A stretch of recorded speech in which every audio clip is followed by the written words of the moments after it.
दोस्तों, अगर वीडियो पसंद आए तो चैनल को सब्सक्राइब कीजिएगा। एक बहेलिया था।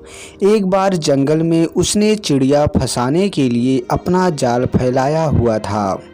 थोड़ी देर बाद ही एक उकाब पक्षी आकर उसके जाल में फंस गई।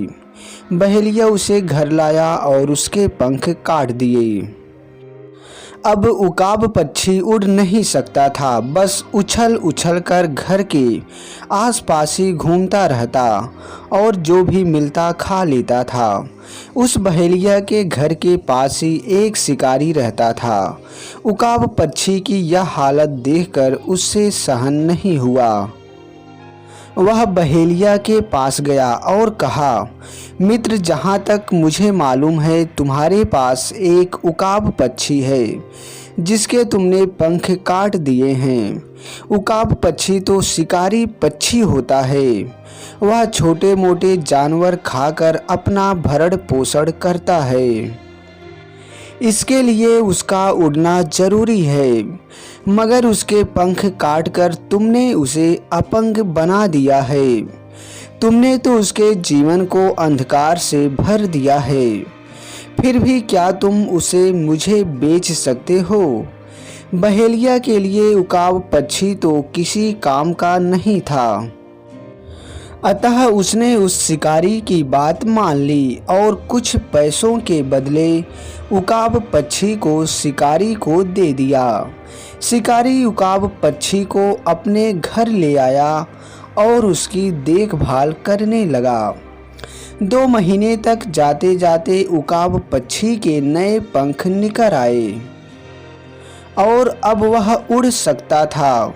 जब शिकारी को यह बात समझ में आ गई तो उसने उकाब पक्षी को खुले आकाश में छोड़ दिया। उकाब पक्षी ऊंचे आकाश में उड़ गया। शिकारी यह सब देखकर बहुत खुश हुआ। उकाब पक्षी भी शिकारी का एहसानमंद था और इसलिए वह रोजाना शिकारी के लिए कोई ना कोई शिकार जरूर लाकर देता था। एक दिन एक लोमड़ी ने उकाब पक्षी से कहा कि तुम रोज उस शिकारी के लिए भोजन क्यों लेकर जाते हो? उकाब पक्षी ने कहा कि वह शिकारी मेरा जीवन दाता है। उसने मुझे नई जिंदगी दी है, इसलिए मैं उसका एहसान चुका रहा हूँ। व्यक्ति को हर उस व्यक्ति का एहसान मानना चाहिए जिसने उसकी सहायता की हो और ऐसे व्यक्तियों से सावधान रहना चाहिए जो हानि पहुंचा सकते हैं।